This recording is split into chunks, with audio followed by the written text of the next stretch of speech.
வணக்கம். நான் உங்கள் வித்யா ஸ்ரீதர். கடவுள் துணையோடு எல்லோரும் மகிழ்ச்சியாகவும் நலமாகவும் இருக்க வேண்டுகிறேன்.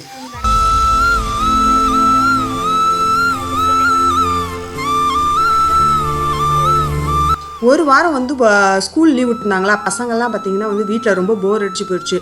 இந்த மழைக்கு அப்புறம் நம்ம எங்கேயாவது வெளில போகணும், வீட்டிலே இருந்து போர் அடிக்குன்னு சொன்னாங்க. சரி, 2 வீலர் எடுத்துகிட்டு அப்படியே கொஞ்சம் வெஜிடபிள்ஸும் வாங்க வேண்டியிருந்தது. அதனால் போகலாம் அப்படின்னு சொல்லிட்டு அவங்களே அழைச்சிட்டு வந்தோம்.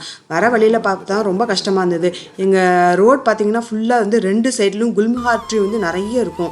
சம்மர் டைமில் பார்த்தா நிறைய பூ பூத்து ரொம்ப அழகாக இருக்கும். பார்த்திங்கன்னா அந்த மரம்லாம் பாதி மரம் எல்லாமே இந்த காற்றுல விழுந்துருச்சு. பார்க்கவே ரொம்ப கஷ்டமாக இருந்துச்சு. சரி, நம்ம வெஜிடபிள்ஸ் வாங்குவோம் அப்படின்னு சொல்லிட்டு தான் மோருக்கு போயிருந்தோம். ஃபஸ்ட்டு பார்த்தா அங்கே அந்தளவுக்கு வெஜிடபிள்ஸ் நிறையா இல்லை, ரொம்ப கம்மியாக இருந்தது. கொஞ்சம் ஃப்ரெஷ்ஷாகவும் இல்லாத மாதிரி இருந்துச்சு. சரி, வேண்டாம் இங்கே அப்படின்னு சொல்லிட்டு அதுக்கு ஆப்போசிட்டில் தான் ஸ்மார்ட் இருந்துச்சு. சரி, அட்லீஸ்ட் அங்கேயாவது போய் பார்க்கலாம் அப்படின்னு சொல்லிட்டு அவங்களையும் கூட்டிகிட்டு அங்கே போனோம். அங்கே பார்த்திங்கன்னா வெஜிடபிள்ஸ்லாம் ஓரளவுக்கு நல்லா ஃப்ரெஷ்ஷாக இருந்தது.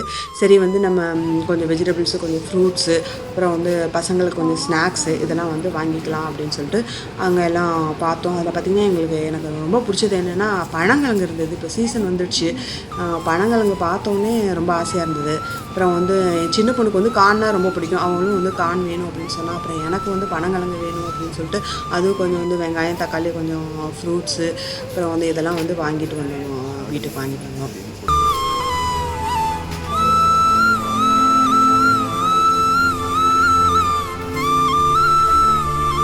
இந்த ஆஃப்டர் இந்த மழைக்கு அப்புறம் பார்த்திங்கன்னா நிறைய பேத்துக்கு ஃபீவர், கோல்டு இந்த மாதிரி இருக்குது. ஸோ அன்றைக்கி பார்த்திங்கன்னா எனக்கு ஒரு வாரமாக உடம்பு முடியாமல் இருந்து அன்றைக்கி தான் சரி காலையில் 6 o'clock எழுந்திரிச்சோன்னா பார்த்திங்கன்னா சரி கொஞ்சம் நேரம் டிவி பார்ப்போம் ரிலாக்ஸாக அப்படின்னு சொல்லிட்டு கொஞ்சம் டிவி ஆன் பண்ணேன். அப்போ பார்த்திங்கன்னா மிக்கியும் அப்போ தான் எழுந்த உடனே வந்துட்டான். அவன் தூங்கி எழுந்துட்டான் அப்படின்னு சொன்னான் அப்படின்னா அவன் கூட கொஞ்சம் நேரம் விளையாடணும், அவனை கொஞ்சம் என்கேஜாக வச்சுக்கணும். இல்லை அப்படின்னா அவன் பயங்கரமாக கத்த ஆரம்பிச்சிருவான்.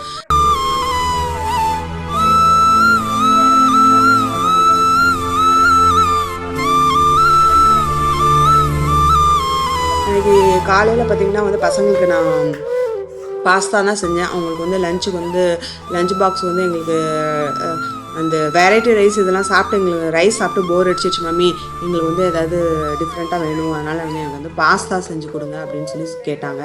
சரி அப்படின்னு சொல்லிட்டு அவங்களுக்கு பாஸ்தா செஞ்சு கொடுத்தேன். அவங்க அதை செஞ்சு கொடுத்து அவங்களெல்லாம் அனுப்பியாச்சு. அதுக்கப்புறம் ஆஃப்டர்நூன் லஞ்சுக்கு பார்த்திங்கன்னா எங்களுக்கு சிம்பிளாக ஒரு ரசம், தொகையல் இது மட்டும் செஞ்சுக்கலாம். ஏன்னா ஏற்கனவே கோல்டு ஃபீவராக இருந்தது. வாயெல்லாம் பார்த்திங்கன்னா ரொம்ப கசப்பாக இருந்தது. எதுவும் சாப்பிட்றதுக்கே பிடிக்கவே இல்லை. ஸோ அதனால் சிம்பிளாக செஞ்சுக்கலாம் அப்படின்ட்டு தான் ரெடி பண்ணேன். அதுவும் பார்த்திங்கன்னா நம்ம குளிச்சுட்டு ரெடியாக கிளம்பி வந்த உடனே நம்ம எங்கே வெளில பாய் போகிறோம் அப்படின்னு சொல்லிட்டு அவன் உடனே ஓடி வந்துட்டான் விளையாடுறதுக்கு. சரி, ஆஃப்டர்நூன் லஞ்சு எனக்கும் ஹஸ்பண்ட் 2 பேர்த்துக்கு மட்டும்தான் அப்படிங்கிறதுனால சரி கொஞ்சமாக சாதமும் ரசம், பருப்பு தொகையல் இதுதான். ரசம் பார்த்திங்கன்னா இந்த கிளைமேட்டுக்கு நம்ம ஃபீவர் இதாக இருக்கிறதுக்கு வாய் கசப்பாக இருக்கிறதுக்கு அதுதான் வாய் கொஞ்சம் நல்லாயிருக்கும். ஒரு டீஸ்பூன் எண்ணெய் ஊற்றி கடுகு, மஞ்சள் பொடி போட்டு தாளிச்சிட்டு கட் பண்ணி வச்சுருக்க ஒரு தக்காளி அதில் போட்டு நல்லா எண்ணெயிலே வதக்கி விட்டுட்டு தேவையான அளவு உப்பு, மஞ்சள் பொடி போட்டு கலந்துட்டு கரைச்சி வச்சுருக்க புளி தண்ணியும் ஊற்றி நல்லா இடித்து வச்சுருக்க மிளகு, ஜீரகம், பூண்டு எல்லாமே அதில் சேர்த்து 2 வரமிளகாயும் கிள்ளி போட்டு நல்லா கொதிக்க வச்சு கடைசியாக மல்லித்தலை தூவி இறக்கணும் அப்படின்னு சொன்னால் நம்மளோட மிளகு ரசம் ரெடி ஆகிடும். இது ஃபீவர் வந்தவங்களுக்கு, அதாவது கோல்டு, காஃப் இதெல்லாம் இருக்கிறதுக்கு ரொம்ப சூப்பராக இருக்கும். ஏன்னா மிளகு ரொம்ப நல்லாயிருக்கும் இல்லையா, த்ரோட் இன்ஃபெக்ஷனுக்கெலாம். ஸோ அதுதான் அன்றைக்கி செஞ்சேன். அடுத்தது பார்த்திங்கன்னா அதுக்கு காம்பினேஷன் இதான்னா பருப்பு தொகையல். பருப்பு 1 டேபிள் ஸ்பூன் ஆயில் விட்டு 1 கப்பு பருப்பு போட்டுங்க, துவரம்பருப்பு 1 கப்பு, 4 வரமிளகா, 4 பல் பூண்டு, ஒரு நெல்லிக்காய், சின்ன நெல்லிக்காய் அளவு புளி, உப்பு எல்லாம் போட்டு நல்லா எண்ணெயில் வதக்கிட்டு 2 டீஸ்பூன் துருவின தேங்காய் இதையும் ஆயிலே போட்டு நல்லா ஃப்ரை பண்ணிவிட்டு இதெல்லாம் அப்புறம் கொஞ்சமாக பெருங்காய பொடியும் தூவி நல்லா ஆறணுன்னா மிக்ஸி ஜாரில் போட்டு அரைச்சிடணும். கொஞ்சம் குறப்பாக அரைச்சி எடுத்தோன்னா நம்மளோட பருப்பு தொகையல் ரெடி ஆகிடும். இது பார்த்திங்கன்னா ரசத்துக்கும் பருப்பு தொகையலுக்கும் நல்லா டேஸ்ட்டாக இருக்கும்.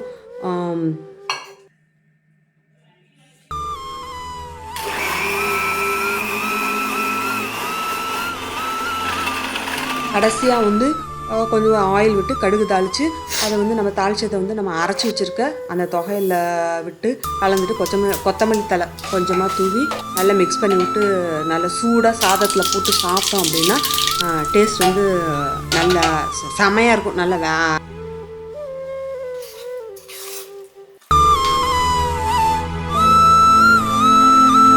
சூடாக சாதத்தோட பருப்பு தொகையிலும் ரசமும் காம்பினேஷன் வந்து சூப்பராக இருக்கும். நீங்களும் வந்து உங்கள் வீட்டில் வந்து ட்ரை பண்ணி பார்த்துட்டு எப்படி இருக்குன்னு சொல்லுங்கள். இந்த டேஸ்ட் வந்து ரொம்ப நல்லாயிருக்கும். அடுத்து பார்த்திங்கன்னா அன்றைக்கி வந்து ஈவினிங் வந்து பசங்கள் வந்து ஸ்கூல் விட்டு வந்துட்டாங்க. சின்னவளுக்கு வந்து ஏதோ நாசா ப்ராஜெக்ட் இருக்குது அப்படிங்கிறதுனால வந்து கம்பைன் ப்ராஜெக்ட் ஃப்ரெண்ட்ஸோடு சேர்ந்து வந்து ப்ராஜெக்ட் பண்ணிகிட்டு இருந்தா. அப்புறம் வந்து பொண்ணு வந்து குட்டி வேணும்னு சொல்லி 2 பேரும் ரொம்ப அடம் பண்ணிட்டு இருந்தாங்க. ஏன்னா வின்டர் வந்திருக்கு, எங்களுக்கு வந்து ஸ்கூலில் வந்து குளிருது, ஸோ அதனால் வந்து எங்களுக்கு வந்து ஸ்கூல் போகிறதுக்கு இந்த மழை டைம்லலாம் போட்டுக்கிறதுக்கு வேணும் அப்படின்னு சொல்லிட்டு சேர்ந்து 2 பேத்துக்கு வந்து ஆர்டர் பண்ணி வாங்கியிருந்தோம். அதை பார்த்திங்கன்னா சின்னவளோட எடுத்து ஏற்கனவே வந்துடுச்சு, பெரியவளோட தான் அன்றைக்கி தான் வந்து டெலிவரி ஆகிடுச்சு. ஸோ ஸ்கூல் விட்டு வந்த உடனே அதை வந்து ஓப்பன் பண்ணி உடனே போட்டு பார்த்தா. ஸோ எனக்கு என்னமோ அதை பார்த்தோன்னா அது சைஸ் வந்து ரொம்ப கொஞ்சம் ரொம்ப குட்டியாக ஃபிட்டாக இருந்த மாதிரி இருந்துச்சு. நான் சொன்னேன், ஆனால் வந்து அவங்க வந்து ஒத்துக்க மாட்டேன்ட்டாங்க. இல்லை இப்படி தான் இருக்கணும், எனக்கு அதுதான் பிடிச்சிருக்கு அப்படின்னு சொல்லிட்டு. சரி ஓகே, உங்களுக்கு பிடிச்சிருந்தா ஓகே அப்படின்னு சொல்லிட்டு நானும் ஒன்றும் சொல்லலை. அப்புறம் அதை தான் வியர் பண்ணி வந்து காமிச்சா. எனக்கு கரெக்டாக தான் மேம் இருக்குது, நீங்கள் வந்து யூனிஃபார்மோட பார்த்தனால தான் உங்களுக்கு வந்து அந்த மாதிரி தெரிஞ்சுது, பட் வந்து யூனிஃபார்ம் இல்லாமல் போட்டோம் அப்படின்னு சொன்னால் எனக்கு வந்து கரெக்டாக தான் இருக்குது, அதனால் வந்து நான் வேணால் வந்து சைஸ் வந்து சேஞ்ச் பண்ணிக்கிங்க அப்படின்னு சொன்னேன். அதெல்லாம் முடியாது, எனக்கு வந்து இதுதான் ஃபிட்டாக இருக்குது அப்படின்னு சொன்னான். சரி ஓகே, உனக்கு கம்ஃபர்ட்டாக இருந்தால் நீ வச்சுக்கோ அப்படின்னு சொல்லிட்டேன். நான் இப்போ தான் காஃபி வேணும் அப்படின்னு சொன்னாங்க. சரி அப்படின்னு சொல்லிட்டு காஃபி போட்டு எல்லோரும் வந்து காஃபி குடித்தோம்.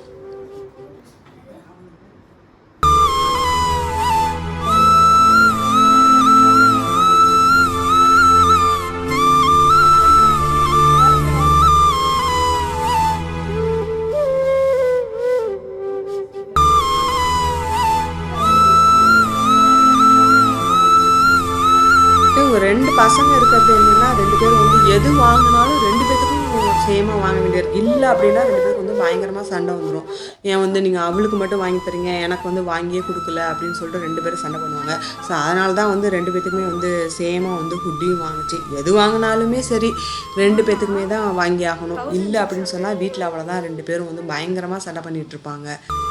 உங்கள் வீட்டில் எப்படி குழந்தைங்களாம் வந்து இந்த மாதிரி தான் சண்டை பண்ணிகிட்டு இருப்பாங்களா, இல்லை அவங்க ஒத்துமையாக இருப்பாங்களா அப்படிங்கிறத வந்து சொல்லுங்கள்.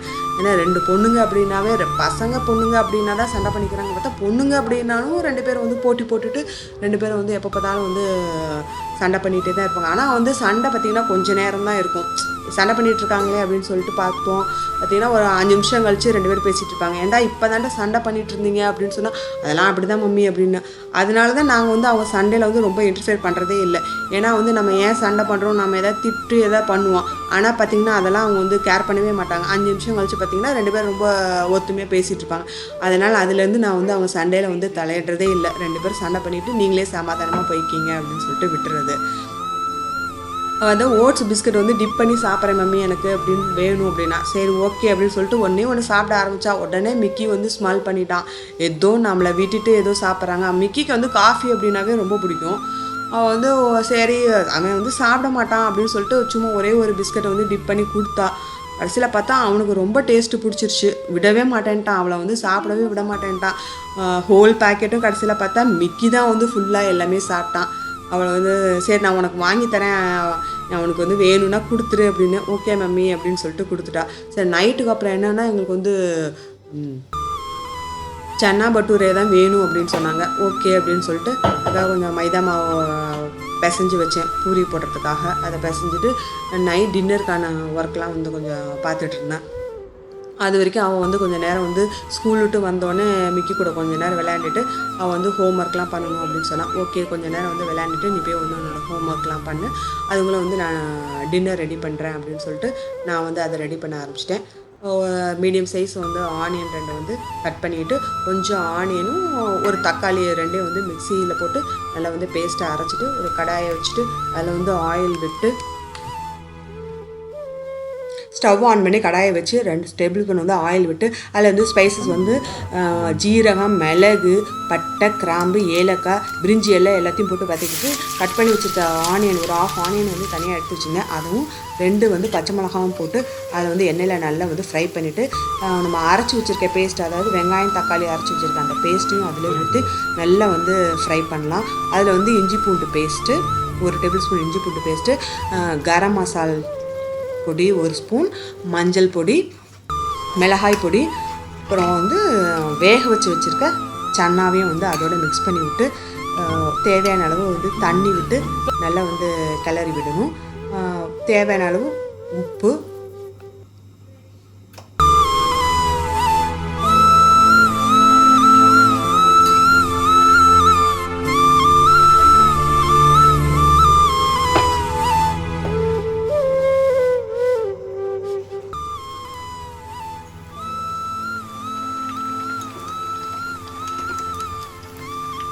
போட்டு நல்லா கொதிக்க விட்டு இறக்கணும். அப்படின்னு பார்த்திங்கன்னா நம்மளோட சன்னா பட்டூரி வந்து ரெடி ஆகிடும்.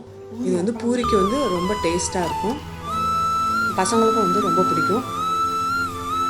ஸோ இன்றைக்கான டின்னர் ரெசிபி அதுதான்.